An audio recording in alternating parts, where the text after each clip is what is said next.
हर महीने आता हूं। जब आपके हृदय में कभी कोई बात आ जाए कि बाबा आज मेरा मन ये कह रहा है और आपको सुनना है बाबा, आपको स्वीकारना है बाबा, आपको मेरे मन की बात जानना है बाबा, बस हाथ में चंदन लगाया, बेलपत्री का भाग इस तरह से पकड़कर शिव जी से अपने हृदय की बात कहकर, मेरे देवाधिदेव महादेव से दिल से कहकर, अशोक सुंदरी वाली जो जगह होती है, आपको बताया है अशोक सुंदरी का जो स्थान होता है, ये शिवलिंग यहाँ अशोक सुंदरी की जगह, इस बेलपत्र को अशोक सुंदरी वाली जगह पर जहाँ शिवलिंग है, शिवलिंग की साइड पर पहले नंबर की पत्ती का मुख होना चाहिए, बस उसको रख दीजिए और उस पर थोड़ी देर हाथ रखकर अपने हृदय की बात मेरे महादेव को दिल से कहकर आ जाइए। अगली सोमवार की अष्टमी या अगला प्रदोष या अगली शिवरात्रि जब आती है, मेरा महादेव आपकी मनोकामना का भाव पूर्ण करता है। ये शिव तत्व है। एक बात अपने जीवन में उतार कर रखिएगा, सोमवार की अष्टमी, शिवरात्रि या सोमवार, प्रदोष, बन सके तुम्हारे पास में शिवालय हो या बेलपत्री का वृक्ष हो, वहां दीप दान अवश्य करना चाहिए। अब एक बात का स्मरण आपको रहे थोड़ा सा, अगर किसी कामना के वश अगर हम दीप लगा रहे हैं या हमारे मन में कोई भाव उत्पन्न है और हम बाबा से कहना चाहते हैं कि बाबा मेरा ये कार्य है आप पूर्ण करिएगा, तो फिर शिव मंदिर में भी लंबी बाती का दीप आप प्रदोष या सोमवार की अष्टमी या सोमवार या आप शिवरात्रि को बाबा से निवेदन कर कर लगा सकते। हाँ, विशेष जब कोई एक बहुत बड़ी बात हो और आपके कार्य में कहीं अटकल हो रही हो, तो एक ही दीप में दो बाती, शिव और शक्ति, लंबी बाती बनाई, शिव और शक्ति के नाम से दो बाती एक साथ एक दीप में भी लगा सकते। पर कब? जब विशेष कोई आपका कार्य हो और वो अटक रहा है, विशेष कोई कार्य, और आप बाबा से प्रार्थना कर रहे हो, तो दो बाती का भी प्रयोग आप कर सकते हैं। ऐसे शिव तत्व। शंकर भगवान को धतूरा कब चढ़ाना चाहिए उसका विशेष ध्यान रखें। जैसे शिवरात्रि है, प्रदोष है, या सोमवार है, या कोई विशेष आपका उत्सव है, तो आप शिव जी को धतूरा चढ़ा सकते हैं। या विशेष कोई बीमारी ऐसी लग गई है या विशेष कोई तकलीफ ऐसी हो गई है जिसका निवारण नहीं हो रहा, तो आप धतूरा चढ़ा सकते। धतूरा चढ़ाने का भी एक क्रम है। हल्दी में भिगोकर धतूरा चढ़ाया जाता है लक्ष्मी के लिए। चंदन में भिगोकर धतूरा चढ़ाया जाता है आयु की वृद्धि के लिए। अबीर एक सफेद कलर का बॉर्डर होता है। अबीर गुलाल जो होती है, गुलाल में अबीर डलता है, चमकदार, आपने देखा होगा अबीर। तो अबीर में धतूरा जो डुबो कर चढ़ाया जाता है, अबीर को लगाकर चढ़ाया जाता है, वो रोग मुक्ति का काय के लिए होता है, वो रोग मुक्ति, रोग की मुक्ति। धतूरे का भी एक स्मरण होता है महाराज। बहुत भारी रोग है, बीमारी लग गई है, डॉक्टर अपना काम कर रहे हैं, घर का व्यक्ति बहुत बीमार हालत में पड़ा हुआ है, तो बेलपत्री के वृक्ष के नीचे भी शिवलिंग का निर्माण कर कर एक धतूरा समर्पित करा जाता है, जिससे रोग से मुक्ति होती है। उसमें ना तो हल्दी लगाई जाती है, ना चंदन लगाया जाता है, ना अबीर लगाया जाता है, केवल धतूरा चढ़ाया। जिसके जीवन में हमेशा कांटे ही मिले हैं, बेटी बड़ी हुई तो घर में मायके में दुख देखा, और मायके से गई ससुराल में तो ससुराल में दुख देखा, ससुराल में भी दुख देखने के बाद में भी पति को बहुत कुछ काम खुलवाया, बहुत धंधे खुलवाए, नौकरी लगवाई, पर वो पति बार बार छोड़ कर आ गया, बार बार तकलीफ भोग रहा है, बार बार कष्ट भोग रहा है। फिर थोड़े दिन काम करता है, थोड़े दिन छूट जाता है, फिर व्यापार में बढ़ता है, फिर छूट जाता है, फिर कोई दुकान खुल गई, थोड़े दिन अच्छी चली, फिर वापस वहीं घर पर आकर बैठ गया। अर्थात उसके जीवन में वो शूलता चल रही है। तो बाबा देवाधिदेव महादेव कहते हैं, ये 3 घड़ी 3 पल 3 नक्षत्र 3 समय 3 दिन में जो शूल मुझे समर्पित करता है, उसके जीवन से मैं शूल हटा देता हूं। वो 3 दिन लिखे स्कंद पुराण में।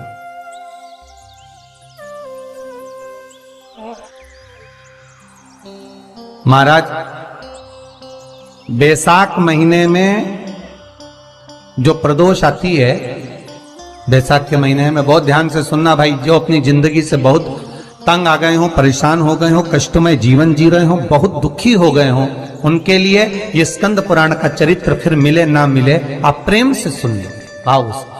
पहला, बैसाख महीने की प्रदोष,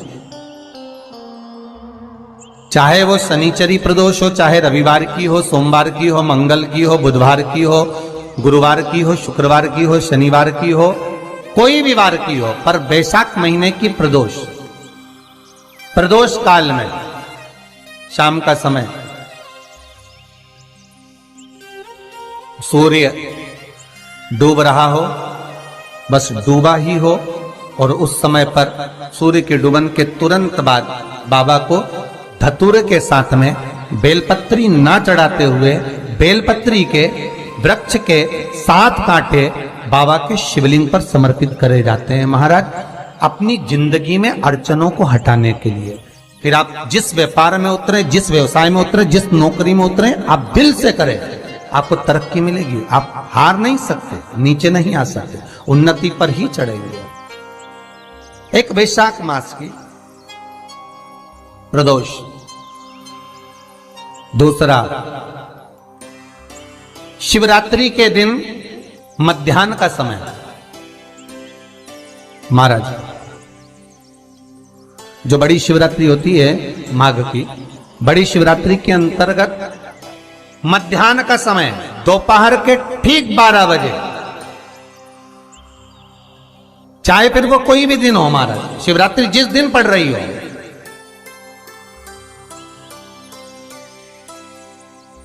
उस दिन भी धतूरे के साथ बाबा को 7 कांटे बेलपत्री के वृक्ष के समर्पित होते हैं महाराज। इसमें आप ये वाले जो कांटे हैं, जो शिवरात्रि के दोपहर 12 बजे वाले हैं, अगर कोई मदिरा पीने वाला हो, व्यसन में डूबने वाला हो, कोई जुआ खेलने वाला हो, कोई गलत वैश्यावृत्ति करने वाला, या अपने मार्ग से विचलित कोई व्यक्ति है, उसके लिए भी ये कांटे बहुत काम आते हैं महाराज।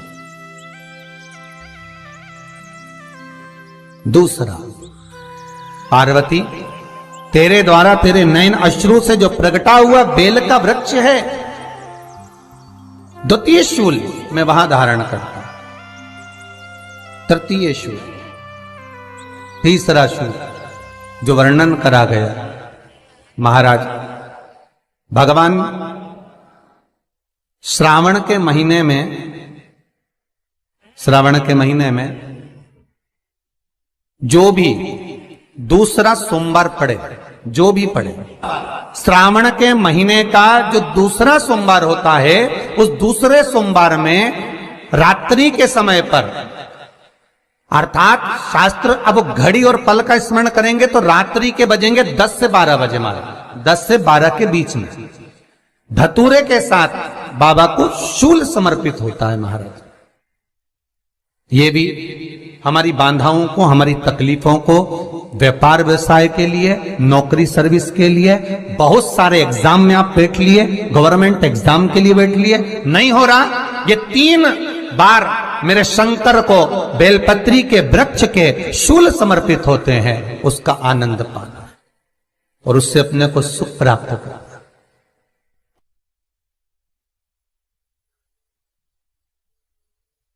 कि बाबा भोलेनाथ जी के नयन अश्रु से जो प्रकट हुआ वो रुद्राक्ष का पौधा है, माता पार्वती के नयन अश्रु से जो प्रकट हुआ वो बेलपत्री का पौधा है, और उमा और महेश, जिस महेश के वंशज हैं महेश्वरी,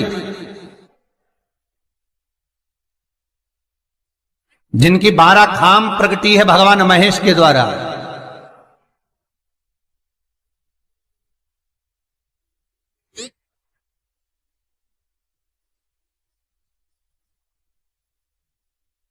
वो महेश और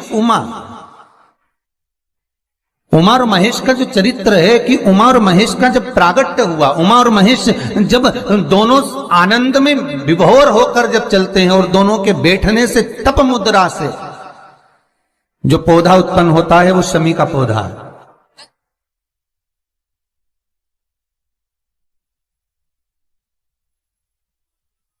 शमी का पौधा। तो एक बात ध्यान रखिए, शिव जी के द्वारा जो निर्मित हुआ उसमें कोई शूल नहीं है, उसमें कोई कांटे नहीं है। पार्वती के द्वारा जो निर्मित हुआ बेलपत्री का पौधा, उसमें कांटे हैं। और पार्वती के मिलन से भी जो उत्पन्न हुआ है शंकर के साथ में, उसमें भी कांटे हैं। शमी के पौधे में भी कांटे हैं, शमी के वृक्ष में भी कांटे हैं।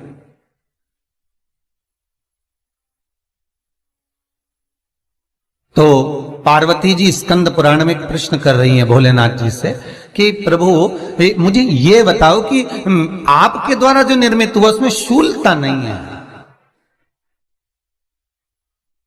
पर मेरे द्वारा जो निर्मित हुआ उसमें शूल क्यों आया है, उसमें कांटा क्यों आया है? थोड़ा सा माताओं, मेरी जीजियों, आपको थोड़ा बुरा तो लगेगा इस प्रसंग को सुनकर, पर लग जाए, पर आज कथा निकली है तो सुन लो है कि शिवजी जिस रुद्राक्ष को उत्पन्न कर रहे हैं उसमें शूलता नहीं है, पर पार्वती जी जो संग में मिली हैं उसमें भी शूलता है, और पार्वती के द्वारा जो प्रकट हुआ बेलपत्र उसमें भी शूलता है। तो भगवान महादेव बोलते हैं, पार्वती मैं तुझे कुछ कहूं और कहने पर तुझे तेरे हृदय में कोई बात चुभे, शूल लगे तो मुझे ठीक नहीं लगेगा। नहीं नहीं नहीं, आप कहिए प्रभु, मैं सुनने के लिए तैयार हूं, आप तो बोलो कि कारण क्या है। भगवान कहते हैं, पार्वती बस अंतर इतना है, नारी का जो स्वभाव होता है, स्त्री का जो स्वभाव होता है, उसके हृदय में छोटी छोटी बात के शूल बहुत होते हैं।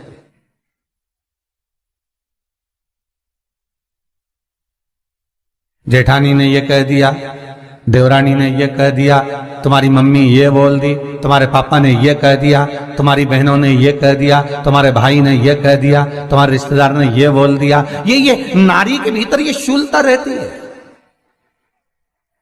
तो पार्वती जी बोली कि जितना तप आपने करा उतना तप मैंने करा, और जितनी साधना आपने करी उतनी साधना मैंने करी, और जितना आराधना दिल से आपने करी उतनी आराधना दिल से मैंने करी, फिर इसमें शूलता कहां से आ गई? भगवान शिव बोले, बस पार्वती बात इतनी सी है कि जब मैं आराधना करने बैठता हूं तो मेरी दृष्टि में सम्मुख में कुछ नहीं होता। जब मैं आराधना करने बैठता हूं तो मेरी दृष्टि में, मेरे सम्मुख में कुछ नहीं होता कि कौन ने क्या करा है, कौन ने क्या बोला है, कौन क्या कर रहा है, उससे मुझे मतलब नहीं होता, उससे मुझे कोई मतलब नहीं। पर पार्वती जब तू आराधना करने भी बैठती है ना, तो तेरी चित्त वृत्ति में कहीं ना कहीं किसी ना किसी रूप में कोई शूल आ ही जाता है।